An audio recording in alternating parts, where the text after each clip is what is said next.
Baez, Schw.arber homer, Cubs beat Rockies 16-5.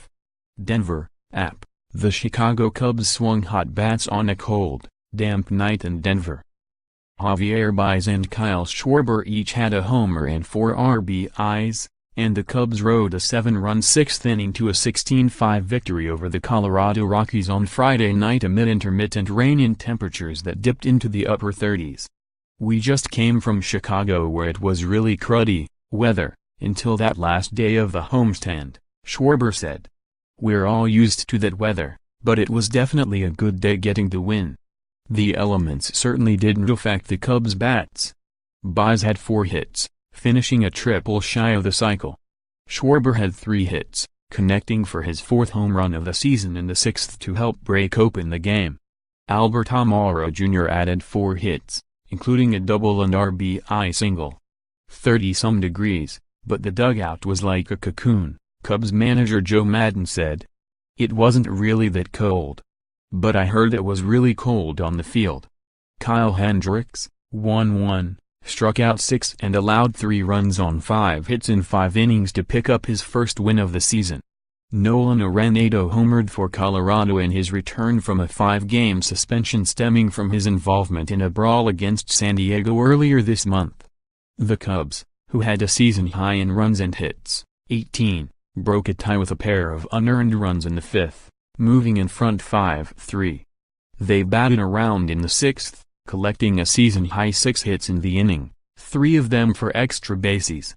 The first of those, an RBI triple by Jason Hayward, chased John Gray, 1-4, who allowed 7 runs, 5 earned, in 5+ innings. Schwarber's 3-run drive-off reliever Brian Shaw highlighted the outburst, reaching the stand of evergreens beyond the center field wall. "Obviously the park and the elevation, if you just put a good swing on the ball you're going to get rewarded," Schwarber said of batting in hitter-friendly Coors Field. "You can't get up there trying to do too much because that's when bad things are going to happen." Schwarber added an RBI single in the Cubs' 3-run 8th. "I'm just waiting for this nightmare to end," said Gray, who lost a 3rd straight decision for the first time in his career. "I feel like I'm making strides each time but the results are just not there yet. It's not going to keep me from going out there next time and giving everything I have." Rockies manager Bud Black said he's confident Gray will get back on track soon. "There's nothing really glaring that's holding him back," Black said. "He's healthy.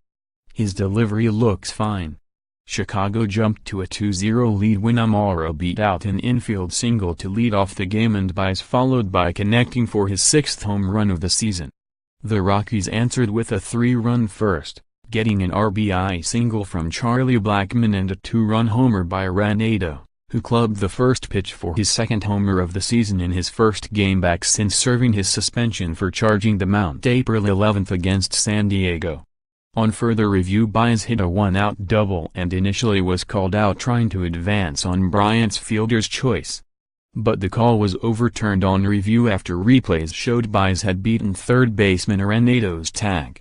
Baez later scored on a ground out and Bryant came home on Arenado's errant throw to first after fielding a grounder by Wilson Contreras.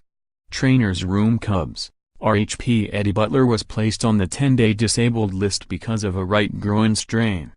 RHP Luke Farrell was recalled from AAA to fill Butler's roster spot.